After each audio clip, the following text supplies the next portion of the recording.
Ay, Dibon. Yes, Aura. Ako yung alis muna. Na-compute ko na itong mga resibo, ha? Waghan mo na yung mga tumaas. Binidugyan ko naman yung mga presyo ng presyo na tumaas, ha? Saglit lang naman ako, ha? Okay, mamaya. Kapalitan ko.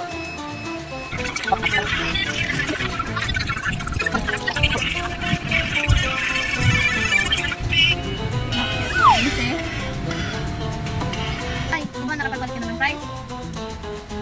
Hindi ka nasagot dyan? Hindi ka naman yata nakapagpalit na. Ilang oras ka na gano'n?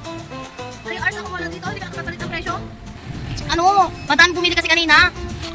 Anong maraming customer? Ay, anong oras ako umalis? Alas 12? Ay, wala na halos customer pagdating na alas 12 hanggang alas 5. At nagdadamit tuwing alas 6 lang. Madami na talagang bumili kanina. Ano gagawin ko? Tignan ko sa CCTV, ha?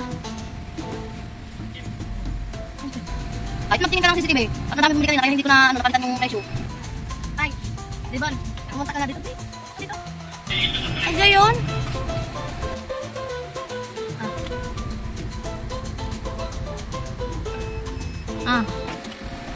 Na ano ka baga? Sinabalyo ka muna ngayon sa akin, ha? At hindi ka man na nagpalit ng presyo.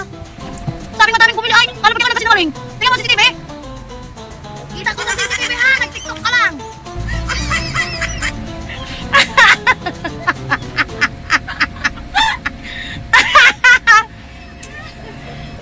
Itong oras ako nawala, hindi ka nagpalit man ng presyo?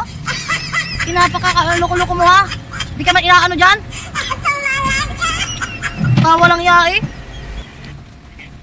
Gagalingin ka na sa akin. 3 oras, anong ginawa mo? Nag-TikTok ka lamang eh. May nabili, ikaw magbenta doon. Sari-sari ka, pati noo ko sinulakan mo. Hindi ka ba inaano? Okay, mag-apply na lang sa TikTok, ha? Huwag dito, sa TikTok ka mag-apply. Pabilis. Makakaganti din ako sa iyo, tingnan mo. Hanga ako sa iyo, hanga. Hanga.